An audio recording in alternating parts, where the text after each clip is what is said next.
स्वागत है गाइस आप सभी का एडवांस डिग्री में। आज हम आपको BSc second year third semester botany की यूनिट फर्स्ट का फर्स्ट टॉपिक पढ़ाने वाले हैं, जिसका नाम है टेक्सोनोमी रिसोर्सेज एंड नोमेनक्लेचर। ये आपकी यूनिट का नाम है और जो आपका टॉपिक जो है आज का वो है कंपोनेंट्स ऑफ टेक्सोनोमी, यानी कि इसमें हमको आइडेंटिफिकेशन, नोमेनक्लेचर और क्लासिफिकेशन सभी कुछ पढ़ना है। और हम आपको सभी यूनिट डिटेल वाइज कंप्लीट कराएंगे और तीनों आपका जो सिलेबस है वो भी कंप्लीट कराएंगे, जूलॉजी, बॉटनी, केमिस्ट्री। अगर आप हमारे चैनल पर नए हैं तो हमें लाइक कीजिए, सब्सक्राइब कीजिए और शेयर कीजिए और कमेंट करके बताइए वीडियो कैसा बना है। तो चलिए वीडियो को स्टार्ट करते हैं। सबसे पहले आज हम पढ़ेंगे टेक्सोनोमिक, यानी कि जो यूनिट का ही नेम होता है टेक्सोनोमी, यानी कि टेक्सोनोमी किसी भी चीज़ को आइडेंटिफाई करना, उसके बारे में पता करना, ये क्या है, कैसे है, ये सभी चीज़ें टेक्सोनोमी के अंदर आती है। तो देखिए, जैसे ही मैं आपको टॉपिक समझाऊंगी, अगर आपका कोई भी डाउट हो तो आप मुझे कमेंट करके पूछ लीजिएगा। तो चलिए वीडियो को स्टार्ट करते हैं। तो टॉपिक का नाम ही क्या है? टेक्सोनोमी। तो देखिए, जो टेक्सोनोमी है ये दो ग्रीक वर्ड से मिलकर बना है, यानी कि टेक्सिस, नोमस। यानी कि इसका जो मतलब होता है वो होता है अरेंजमेंट, यानी कि जो टैक्सिस होता है इसमें किसी भी चीज़ का अरेंजमेंट करना, इसे टैक्सिस कहते हैं। और नोमस कहते हैं लॉ ऑफ रूल, यानी कि किसी भी चीज़ को अरेंजमेंट, लॉ और रूल, यानी कि किसी भी चीज़ को अरेंज करना किसी भी रूल के तरीके से। आई होप कि आपको समझ में आ गया होगा, अगर नहीं आया तो कमेंट कीजिएगा, मैं दोबारा आपको समझा दूंगी। तो अगला पढ़ता है कि टेक्सोनोमी के अंदर अंदर हम क्या देखते हैं। अब हमें ये जानना होगा, ये तो हमें पता कर लिया कि टेक्सोनोमी दो ग्रीक वर्ड से मिलकर बना है, यानी कि अरेंजमेंट ऑफ रूल। तो जो टेक्सोनोमी है उसके अंदर हम क्या क्या देखते हैं, ये देखते हैं जो पौधे को कैसे डिवाइड किया जाता है, यानी कि उनकी कैटेगरीज में प्लांट को रखा जाता है। यानी कि कोई भी प्लांट होगा या फोना होगा, उसे किस कैटेगरी में रखा जाएगा, ये चीज़ें हम टैक्सोनॉमी के अंदर करते हैं। कैसे उनका नोमेनक्लेचर होता है, कैसे उन्हें क्लासिफाई किया जाता है, इन सभी के बारे में हम टैक्सोनॉमी के अंदर पढ़ते हैं।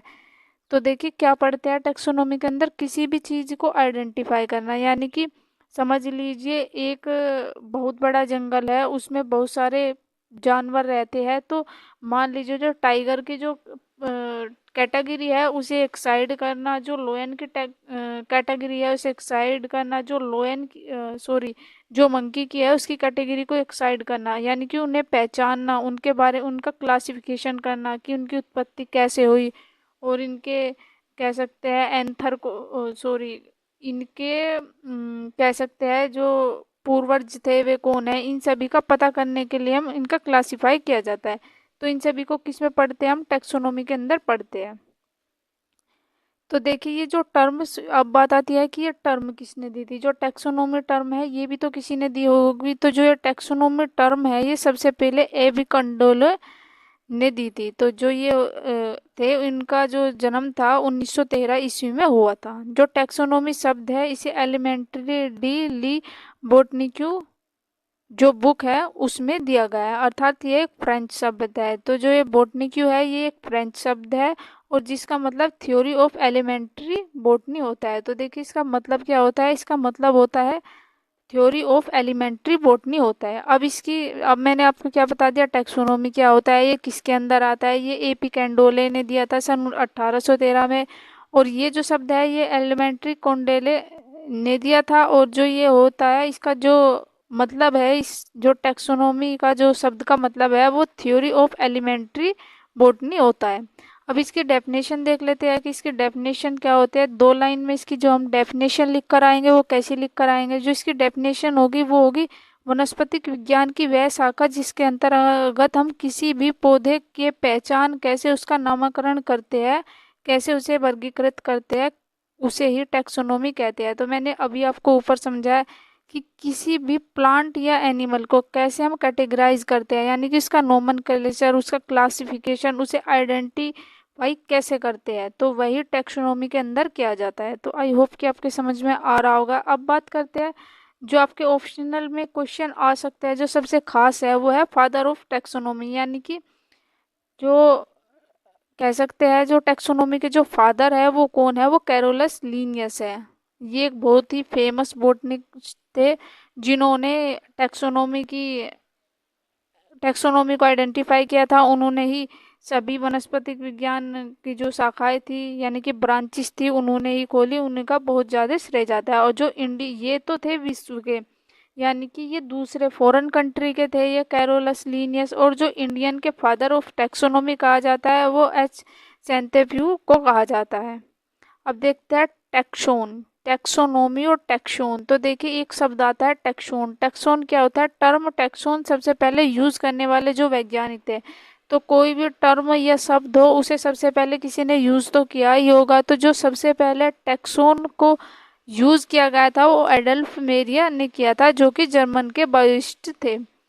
तो ये कहाँ के थे? ये जर्मन के थे और बायोलॉजिस्ट थे, एडल्फ मेयर।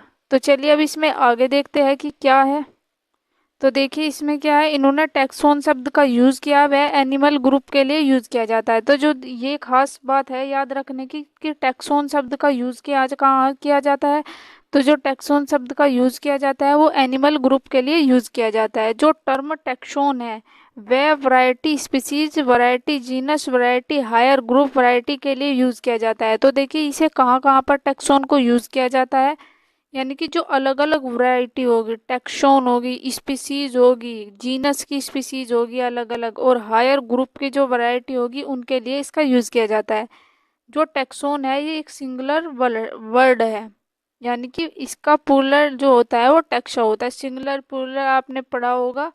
तो जो इसका सिंगुलर होता वर्ड होता है वो टैक्सोन होता है, जो प्लूरल होता है वो टैक्सा होता है। टैक्सोन का अर्थ होता है ग्रुप ऑफ ऑर्गेनिज्म, यानी कि बहुत सारे ऑर्गेनिज्म का ग्रुप, उसे ही टैक्सोन कहा जाता है।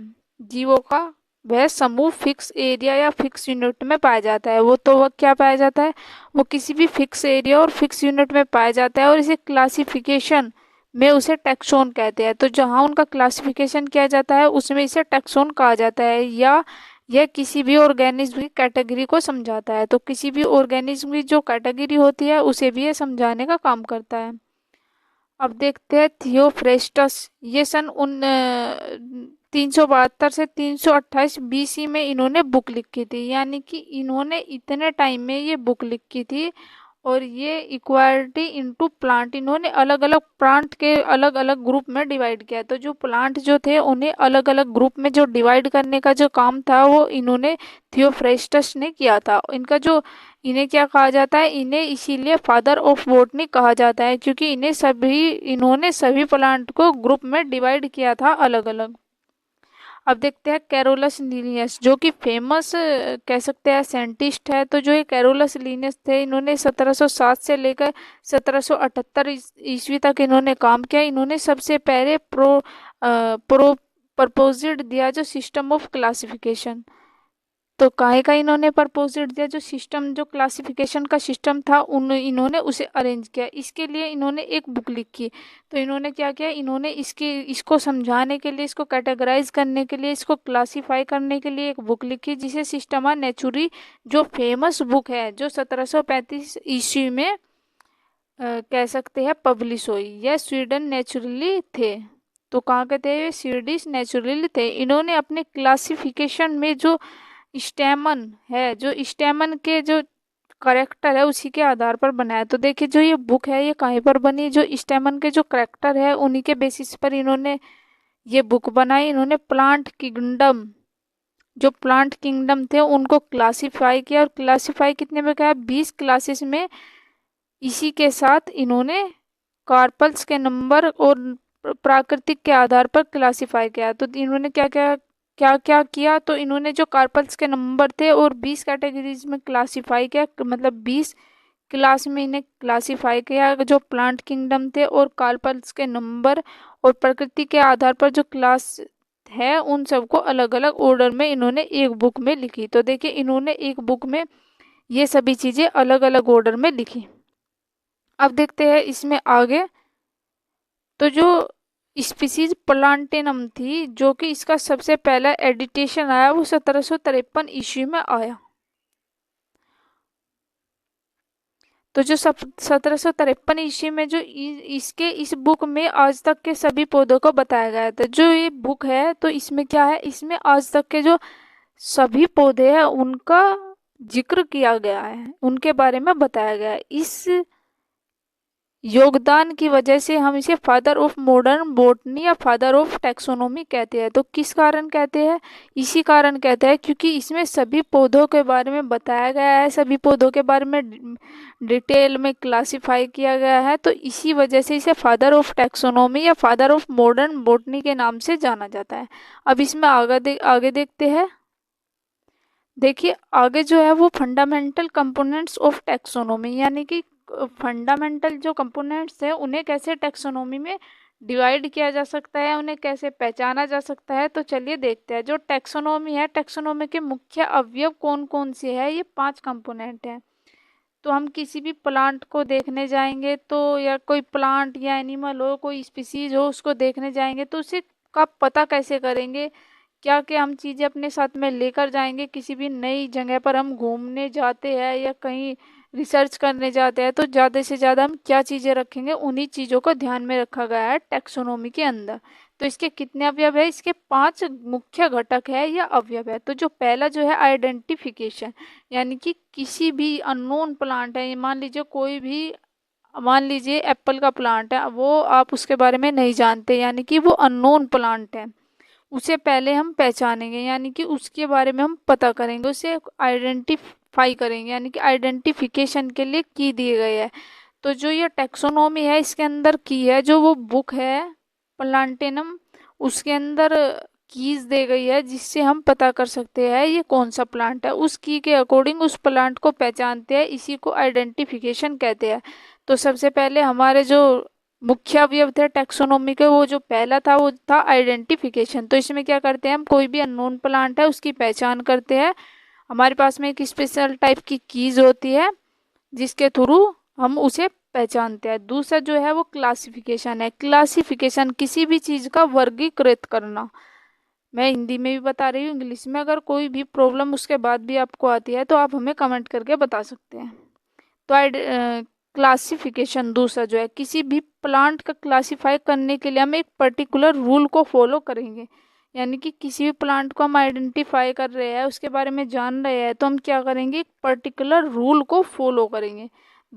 तीसरा जो पॉइंट है वो है नोमेनक्लेचर। नोमेनक्लेचर का मतलब किसी भी अननोन टैक्सोन को एक साइंटिफिक नेम देना, यानी कि मान लीजिए कोई भी प्लांट है, उसका कोई भी नाम नहीं है, उसे क्लासिफाई नहीं किया गया है, तो उसे एक नाम देना, यानी कि उसे नोमेनक्लेचर करना, नाम देना कहलाता है नोमेनक्लेचर। इसके लिए कुछ रूल है जो कि आईसीबीएन के द्वारा दिए गए। देखिए ये आपका अगला टॉपिक होगा शायद आईसीबीएन, इसे भी हम डिटेल में पढ़ाएंगे। आईएनसी भी होगा। हम आपको हर यूनिट का हर टॉपिक बहुत डिटेल से समझाएंगे। अगर आपको समझने में कोई भी प्रॉब्लम हो रही है तो आप हमारे पास कमेंट कर सकते हैं। कुछ टाइम बाद मैं लाइव क्लासेस भी लूँगी। जैसे ही आपको इंटरनल एग्ज़ाम आएंगे या एक्सटर्नल एग्ज़ाम आएंगे तो आप मुझे कमेंट करके बता सकते हैं, मैं आपका रिवीजन करा भी दूंगी। तो आपको नोमेनक्लेचर में समझ में आ गया होगा। आईसीबीएन के थ्रू इन सभी का नामकरण किया जाता है। नोमेनक्लेचर को हिंदी में नामकरण कहते हैं, यानी कि कोई भी जब बच्चा जन्म लेता है कुछ महीने बाद उसका नामकरण कराया जाता है कागजों के थ्रू। इसी तरीके से प्लांट का भी नोमेनक्लेचर किया जाता है। तो अब देखते हैं डिस्क्रिप्शन। ये सबसे खास और कब सबसे स्पेशल टर्म है क्योंकि इसका यूज़ किसी भी प्लांट को जब उसकी स्टार्टिंग होती है और जब उसकी लास्ट स्टेज तक उसका डिस्क्रिप्शन का ही, हमें किसी भी प्लांट को पहचानने में, उसके बारे में सभी डिटेल को पता करने में सबसे खास जो अहम रोल होता है वो होता है डिस्क्रिप्शन। किसी भी टैक्सोन के मैक्सिमम कैरेक्टर, चाहे वो प्लांट का पार्ट हो या प्लांट से जुड़े हुए कुछ भी टेक्निकल लैंग्वेज हो, इसी के आधार पर जो भी टैक्सोन है वह आइडेंटिफाई किए जाते हैं। इसके आधार पर उनके इस आधार को, इनके जो मैक्सिमम कैरेक्टर है इसी को। तो देखिए इसमें क्या बताया गया है। इसमें कोई भी मैक्सिमम टैक्सोन लेंगे, यानी कि कोई भी प्लांट लेंगे या प्लांट का कोई भी पार्ट लेंगे और उसकी एक टेक्निकल लैंग्वेज बना देंगे, उसी के बेसिस पर हम इसका नाम रखेंगे और इसे आइडेंटिफाई किया जाएगा। यानी कि जो प्लांट है, जो प्लांट की स्ट्रक्चर है, तो उसी के बेसिस पर हमने इसका जो मैंगो होता है उसके पूरे प्लांट का नाम, फल का नाम आम है, लेकिन आम का जो पेड़ है उसका नाम भी आम का पेड़ रख दिया गया है। किसके बेसिस पर? जो उस पर फल आते हैं, तो जो फल है उसका नाम आम है, उसी के बेसिस पर उस पूरे प्लांट का नाम आम रखा गया है। तो इसी तरीके से इसमें डिस्क्रिप्शन है, यानी कि मान लीजिए जो हमारी जो ये वीडियो है एडवांस डिग्री चैनल पर हम अपलोड करेंगे, तो आप सबसे पहले क्या देखेंगे? आप हमारा सबसे पहले थंबनेल देखेंगे कि ये कौन सी क्लास का है और इसमें नीचे डिस्क्रिप्शन में क्या लिखा है। जब आपको नीचे डिस्क्रिप्शन में BSc third year, BSc second year, six, आपकी BSc second year third semester की चल रही है, तो देखिए आप नीचे डिस्क्रिप्शन में यही पढ़ेंगे कि BSc second year third semester NEP according है क्या ये वीडियो। तो सेम वही प्रोसेस इसमें होता है कि डिस्क्रिप्शन पढ़ना होता है। तो अब देखते हैं फाइलोजेनेसिस। देखिए ये जो फाइलोलॉजी है ये बहुत ही इम्पोर्टेंट है। इसे फाइलोजेनेसिस भी कहते हैं क्योंकि इसमें कुछ चीज़ें और भी मिक्स होती है, तो इसे फाइलोलॉजी कहते हैं। कोई भी प्लांट है उसकी उत्पत्ति किससे हुई, यानी कि उसके पूर्वज कौन थे, ये चीज़ें भी इसमें देखी जाती है। और उसका जो ओरिजिन है वो कैसे हुआ, यानी कि इसका जो जन्म है वो कैसे हुआ, और यह साथ ही साथ इन प्लांट का एंसिस्ट्रल, यानी इन प्लांट के जो पूर्वज है वो कैसे एक दूसरे से जुड़े हुए हैं। तो इन चीज़ों का भी इनका डिटेल निकाला जाता है। इसी तरह से किसी भी प्लांट के ओरिजिन कैसे हुई इसके बारे में जान सकते हैं किसी भी फाइलोलॉजी के द्वारा। तो देखिए एक बार और समझा दूं कि फाइलोलॉजी क्या है। किसी भी प्लांट की उत्पत्ति कैसे हुई, उसका ओरिजिन कैसे हुआ, साथ ही साथ उसके एंसिस्ट्रल यानी कि उसके पूर्वज कौन है, वह कैसे एक दूसरे से कनेक्टेड है, लिंकेज है, इस चीज़ों का भी इसमें ध्यान रखा जाता है। और इसी तरीके से इनके बारे में जान सकते हैं फाइलोलॉजी के द्वारा। तो गाइस ये था हमारा आज का वीडियो। अगली वीडियो में हम आपको जूलॉजी की कोई भी यूनिट स्टार्ट करा देंगे। मेरे हिसाब से मैं आपको जेनेटिक्स वाली ये आपको फोर्थ यूनिट माइक्रोस्कोप्स की सभी पढ़ाऊंगी। और केमिस्ट्री में भी मैं आपका जल्दी कोई सी वीडियो स्टार्ट करने वाली हूँ, कोई सी यूनिट। तो चलिए मिलते हैं किसी नए टॉपिक के साथ में। जब तक के लिए आप हमें लाइक कीजिए, सब्सक्राइब कीजिए और शेयर कीजिए और कमेंट करके बताइए वीडियो कैसा बना है। अगर आपको किसी नए टॉपिक पर वीडियो बनवाना है ये भी हमें बता दीजिए। और अगर आपको नोट्स चाहिए तो हमें टेलीग्राम पर जाकर सर्च कीजिए एडवांस डिग्री, वहाँ आपको हिंदी में और इंग्लिश में दोनों लैंग्वेज में नोट्स प्रोवाइड हो जाएंगे। तो थैंक यू गाइज, मिलते हैं किसी नए टॉपिक के साथ में। जब तक के लिए आप हमें लाइक कीजिए, सब्सक्राइब कीजिए और शेयर कीजिए और कमेंट करके बताइए वीडियो कैसा बना है। तो थैंक यू गाइज।